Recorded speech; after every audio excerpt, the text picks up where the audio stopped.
အတိတ်ကိုပြန်တွေးပြီးတော့မဆွေးနဲ့သွားမနေနဲ့မလာသေးတဲ့မဖြစ်လာသေးတဲ့အရာတွေပေါ်သွားပြီးတော့တန်တာမနေနဲ့ဖြစ်ချင်စိတ်တွေနဲ့တောင်းတမနေနဲ့လူဆိုတာအမြဲတမ်းအတိတ်ကိုလွမ်းပြီးအနာဂတ်ကိုမျှော်နေတာပဲကောင်းရင်လွမ်းတတ်ပေါ့လေမကောင်းရင်တော့မလွမ်းဘူးပေါ့လူတွေကအတိတ်ကိုပြန်တွေးတယ်အနာဂတ်ကိုမျှော်လင့်နေတယ်ဒါလူရဲ့သဘာဝပဲအဲ့ဒါတွေကအဲ့ဆိုဗျာပြန်မတွေးနဲ့လို့ပြောတာသမိုင်းဆရာတွေကတော့အတိတ်မတွေးလို့ဘယ်လိုလုပ်သိမှာတော့လို့ပြောမယ်အဲ့ဒါသမိုင်းလုပ်ငန်းဝိပဿနာတရားအထုတ်ရင်မတွေးနဲ့လို့ပြောတာနော်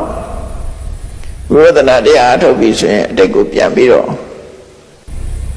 ပြန်တွေးပြီးလွမ်းဆွေးနေလို့ရတာအလကားပဲလေမရသေးတာကိုလည်းပဲမျောလင့်တန်တာပြီးတော့မနေနဲ့တဲ့ဘာဖြစ်လို့တော့ဆိုအကြောင်းပြတော့အတိတ်ဆိုတာကုန်ခဲ့ပြီလေမရှိတော့ဘူးလေဟုတ်တယ်အတွေးထဲမှာသာရှိတော့တာတကယ်မရှိတော့ဘူးလေတိတ်ဆိုတာအဲ့တော့မရှိတော့တာကိုပြန်လွမ်းနေတယ်လို့ဖြစ်နေကြုံတော့ကြုံခဲ့တာပဲဒါပေမဲ့အခုရှိသေးလားမရှိဘူးမနေ့တော့လူတယောက်နဲ့တွေ့ခဲ့တယ်ဟုတ်တယ်မနေ့တော့ကတော့တွေ့တာရှိတယ်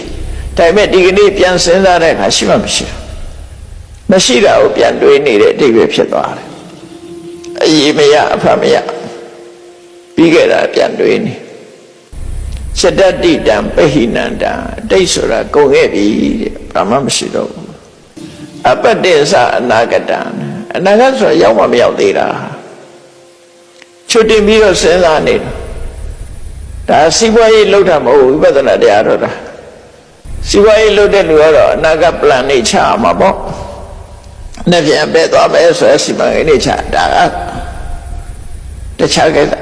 ဝိပဿနာလုပ်တဲ့ပုဂ္ဂိုလ်အတွက်ဟောတာဒါနော်အဲ့ဒါလိုလဲခွဲခြားပြီးတော့ကြည့်ပေါ့အဲ့တော့ဝိပဿနာလုပ်ပြီးဆိုရင်အတိတ်ကို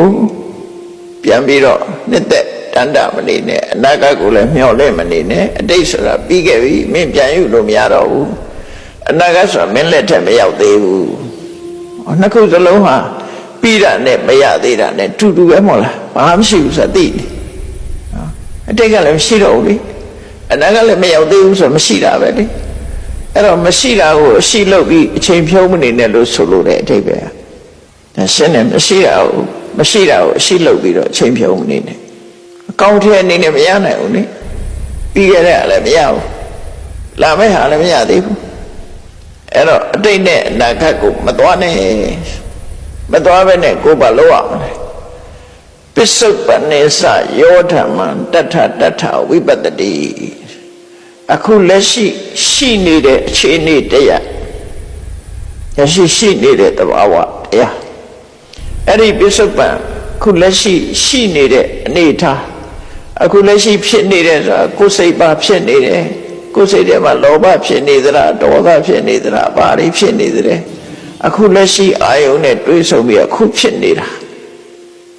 အဲ့ဒီဖြစ်နေတဲ့အခိုက်ကလေးမှာတဲ့ဝိပဿနာရှုလိုက်ပါ